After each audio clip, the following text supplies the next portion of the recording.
हम लोग 3 चैप्टर इसके झा सर का बायोलॉजी का कंप्लीट कर लिए हैं। आज देखेंगे हम लोग चौथा चैप्टर है पाचन से संबंधित जितना भी एमसीक्यू है उसको पूरा करेंगे। स्वादिष्ट भोजन को देखते ही पानी आ जाता है, यह स्नायु संबंधित प्रतिक्रिया है। मानव का पित्त का स्राव होता है, आपका ये होता है यकृत में। बाइल का स्राव कहाँ से होता है? तो बाइल जूस जिगर से निकलता है। निम्न जानवरों में से किसकी अपेक्षाकृत अधिक लंबी आंत होती है? तो ये हो जाएगा खरगोश का। दांतों के सड़ने के लिए पीएच मान कितना होना चाहिए?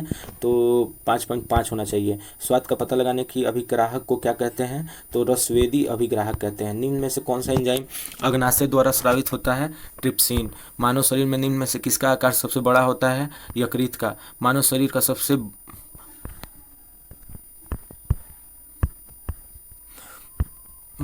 का किसका आकार सबसे बड़ा होता है? तो ये होता है यकृत का। मानव शरीर का सबसे आंतरिक अंग क्या है? तो यकृत है। निम्नलिखित में से ऑक्सीकरण के समय अधिकतम मात्रा में ऊर्जा उत्पन्न होता है? तो वसा के कारण। कार्बोहाइड्रेट, प्रोटीन और वसा का पूर्ण पाचन कहाँ पे होता है? तो ये होता है छोटी आंत में। एक जानवर द्वारा निस्सारित किया गया फेरोमोन क्या है? तो ये एक ही जाति के जानवरों के बर्ताव पर प्रभाव डालता है। आगे है कि मछली से प्राप्त कॉड लिवर तेल में किस विटामिन समृद्ध स्रोत होता है? तो विटामिन डी। आगे विटामिन सी की कमी से कौन रोग होता है? स्कर्वी। केला में कौन सा विटामिन पाया जाता है? Vitamin B. उस विटामिन का नाम बताएं जिसकी कमी के कारण अत्यधिक खून बहने लगते हैं? तो विटामिन के कमी के कारण। प्रोटीन की कमी से निम्न में से कौन सी बीमारी होती है? क्वासियोरकर और मेरास्मस दोनों प्रोटीन की कमी से होने वाला रोग है। प्रोटीन स्कंदन के लिए आवश्यक विटामिन कौन सा है? यह है के। निम्न में से किसकी कमी से रिकेटस होता है? तो ये होता है विटामिन डी की कमी से रिकेटस होता है। पेय जल आपूर्ति में कोलीफॉर्म की उपस्थिति का लक्षण यह है मानव अपशिष्ट से संदूषण। पाचन तंत्र में मौजूद रस में शामिल होता है? तो ये होता है HCl। हमारा दंत वलय से बना होता है? तो किसका बना होता है? कैल्शियम फास्फोरेट का बना होता है। दांतों का एनामेल किसकी बनी होती है? तो ये होता है कैल्शियम फास्फोरेट का। मेटाबॉलिज्म संबंधित है? तो ये है आपका शरीर में होने वाली सभी रासायनिक प्रतिक्रिया से सरल अणुओं से जटिल अणुओं का संश्लेषण और उपचयन अपचयन कौन करता है? मेटाबॉलिज्म करता है। आगे है कि शरीर के किस भाग में पित्त रस या वाइल जूस का उत्पादन होता है? तो ये होता है यकृत। कौन सा पदार्थ पित्ताशय में संग्रहित और सांद्रित होता है? तो ये होता है पित्त। किस व्यक्ति के पाचन तंत्र की जांच करने के लिए इस्तेमाल किया जाने वाला यंत्र कहलाता है? तो इंडोस्कोप। ये क्या करता है कि पाचन तंत्र की जांच करता है। कौन सा? तो इंडोस्कोप। पाचन में मदद करने के लिए शरीर में कौन सा एसिड होता है? तो ये HCl होता है, हाइड्रोक्लोरिक अम्ल। भोजन से प्राप्त ऊर्जा को कैसे मापा जाता है? तो ये कैलोरी से मापा जाता है। मानव शरीर का एकमात्र अंग जो पुनः विकसित और पुनः सृजित हो सकता है? तो ये हो जाएगा आपका लीवर या तो जिगर। मानव शरीर में कंठ को क्या कहा जाता है? तो वॉइस बॉक्स कहा जाता है। निम्नलिखित में से कौन पाचन यंत्र का हिस्सा नहीं है? तो पाचन यंत्र का हिस्सा नहीं है वो है मुंह। मुंह से तो शुरू ही होता है पाचन, ये इसका हृदय हिस्सा नहीं है। निम्नलिखित में से किसमें होमोडोंट दांत पाए जाते हैं? तो मछली में। डिओडेनम भाग है छोटी आंत का है। एक मानव जीव में औसतन कितनी स्वाद कलिकाएं मौजूद होती है? तो ये 2000 से 8000 मानव में स्वाद कलिकाएं पाई जाती हैं। एक वयस्क मानव का पूरा पाचन तंत्र यानी मुंह से लेकर गुद्दा तक कितना मीटर होता है? तो 9 मीटर लंबा होता है। आगे है भोजन के संबंध में इनमें से कौन सा कथन असत्य है? तो यह एक अजैविक पदार्थ है, यही असत्य है।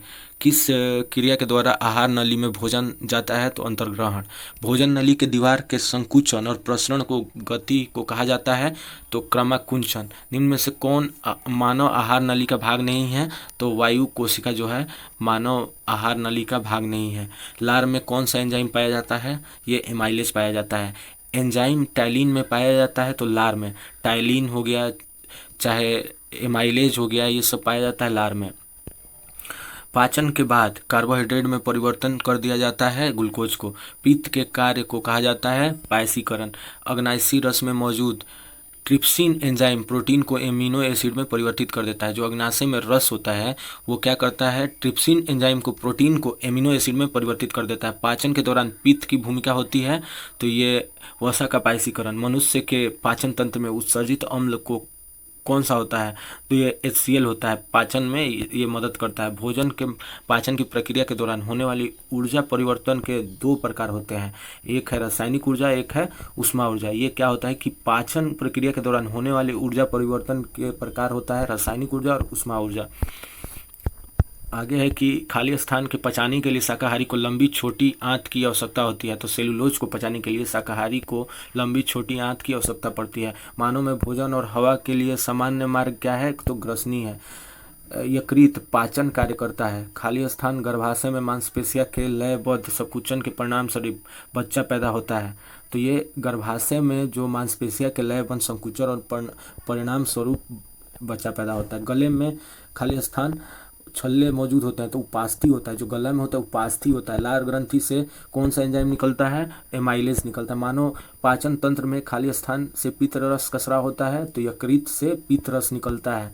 यकृत से क्या निकलता है, पित्त रस का निकलता है। अब देखिए कि मानव शरीर में पाचन का अधिकांश भाग किस अंग में संपन्न होता है, तो ये होता है छोटी आंत में। एंजाइम है, एंजाइम क्या है, तो ये प्रोटीन है। निम्नलिखित में से कौन सा एंजाइम ग्लूकोज को इथेनॉल में परिवर्तित करने को प्रेरित करता है, तो ये जाइमेज है। जैविक सिस्टम में रासायनिक क्रिया की प्रक्रिया को तेज करने में उत्तरदायी पदार्थ क्या है, तो एंजाइम है। निम्नलिखित में से किस एक की उत्पत्ति यकृत का कार्य है, तो यकृत का यूरिया का उत्पत्ति करने का यकृत का काम है। लिपिड का पाचन निम्नलिखित में से किस की उपस्थिति में होता है, तो इसका देखते हैं। इसका आंसर हो जाएगा आपका केवल 2। तो लाइपेज की उपस्थिति में लिपिड का पाचन होता है। आगे है कि मानव तंत्र में निम्नलिखित में से कौन सा एक पाचन एंजाइम है, तो इसमें पेप्सिन जो है एक पाचक एंजाइम है। हमारे आहार में प्रोटीन का पाचन केवल क्षुद्रांत में होता है। और इसका कारण दिया हुआ है कि अग्नाशय से प्रोटीन का पाचन करने वाले एंजाइम को क्षुद्रांत में छोड़ा जाता है। तो इसका आंसर ए गलत है, परंतु आर सही है। आर अग्नाशय से प्रोटीन का पाचन करने वाले एंजाइम को क्षुद्रांत में छोड़ा जाता है, ये सही है। प्रोटीन के पाचन में सहायक होता है ट्रिप्सिन। स्टार्च को जल अपघटन से ग्लूकोज बनाने वाला एंजाइम है एमाइलेज।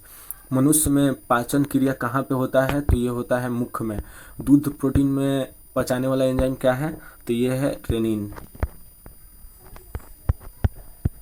लार में कौन सा एंजाइम होता है, तो लार में होता है टाइलिन। निम्नलिखित में से वो कौन सा अंग है जो मानव शरीर में ग्लाइकोजन के रूप में कार्बोहाइड्रेट को जमा करता है, तो यकृत हो जाएगा। पित्त जमा होता है, ये पित्ताशय में होता है। निकलता कहाँ से, यकृत से, और जमा होता है पित्ताशय में। कौन सा परिवर्तन में एंजाइम ट्रिप्सिन उत्प्रेरक का कार्य करता है, तो ये प्रोटीन के अमीनो अम्ल में जो परिवर्तन में एंजाइम ट्रिप्सिन उत्प्रेरक का कार्य करता है। मानव शरीर में पूंछ कौन सी संरचना से संलग्न होता है, तो बृहदांत्र से। मानव शरीर में क्षुद्रांत के 3 संरचनात्मक भागों की लंबाई का कौन सा सही ह्रासवान क्रम है, तो ये है आपका शेषांत्र, मध्यांत्र और ग्रहणी। निम्न में से कौन सा आहार मानव शरीर में नए ऊतकों की वृद्धि के लिए पोषक तत्व प्रदान करता है, तो पनीर। मनुष्य के जीवन काल में कितने दांत 2 बार उगता है, तो ये हो जाएगा 20 दांत 2 बार उगता है। अगला चैप्टर है श्वसन तंत्र। श्वसन तंत्र देखेंगे हम लोग। ऊर्जा उत्पादन के दौरान ग्लूकोज का पायरुवेट में विघटित कहाँ होता है, तो ये कोशिका द्रव में होता है। वायु की वह अधिकतम मात्रा जो अधिकतम अंतःश्वसन प्रभाव के बाद निष्कासित की जाती है, कहते हैं उसको फेफड़ा का आयतन। वायु की वह अधिकतम मात्रा जो अधिकतम अंतःश्वसन प्रभाव के बाद निष्कासित की जाती है कहलाती है तो फेफड़े का आयतन। हमारे फेफड़े में कोशिका होती है 300 मिलियन कोशिका होती है। जीवाणु में श्वसन स्थल, तो जीवाणु में श्वसन स्थल मीसोसोम में होता है। मनुष्य में पाए जाने वाला श्वसन पिगमेंट, तो ये हीमोग्लोबिन। निम्न में से छोड़ा गया श्वास में शामिल होता है, तो नाइट्रोजन। नाड़ी की जो सांस हम लोग छोड़ते हैं उसमें क्या शामिल होता है, तो नाइट्रोजन। नाड़ी की धड़कन मापी जाती है धमनी से। अनोक्सी श्वसन का अंतिम उत्पाद क्या होता है, लैक्टिक अम्ल। ऊर्जा का उपयोग करते हुए पायरुविक का विघटन कहाँ होता है, तो ये होता है माइक्रोकोनिया में। ऑक्सीजन की अनुपस्थिति में सबस्ट्रेट के अपूर्ण विघटन को कहा जाता है, तो संवहनी श्वसन कहा जाता है। ऊर्जा उत्पादन के दौरान जब हमारी मांसपेशियों की कोशिका में ऑक्सीजन की कमी होती है तो 6 कार्बन अणु का कार्बन अणु में परिवर्तित हो जाती है। तो 6 कार्बन अणु कितना में परिवर्तित होते हैं, 3 कार्बन अणु में परिवर्तित हो जाती है। श्लेष्मा झिल्ली के सूजन को कहा जाता है ब्रोंकाइटिस। मानव श्वसन में क्या छोड़ा जाता है, तो कार्बन डाइऑक्साइड और इसी के साथ साथ नाइट्रोजन भी छोड़ते हैं। आगे है कि कौन सी जीव प्रक्रिया रासायनिक ऊर्जा को उस उष्ण ऊर्जा में बदल देती है, तो ये है श्वसन। मानव शरीर में कौन सा श्वसन वर्णक है, तो ये है हीमोग्लोबिन। हमारे शरीर में ऊर्जा उत्पादन करने के लिए निम्नलिखित में से कौन सा O2 से जुड़ता है, तो ग्लूकोज। खाली स्थान, ऑक्सीजन की अनुपस्थिति में अवायवीय श्वसन होता है। अवायवीय श्वसन ऑक्सीजन की अनुपस्थिति में। अंतः श्वसन के दौरान फेफड़े खाली स्थान के कारण हवा भर जाता है, तो फेफड़े की स्फीति के कारण अंतः श्वसन के दौरान फेफड़े में हवा भर जाता है। निश्वास द्वारा होता है, तो फेफड़ों की अस्फीति निश्वास बोलते।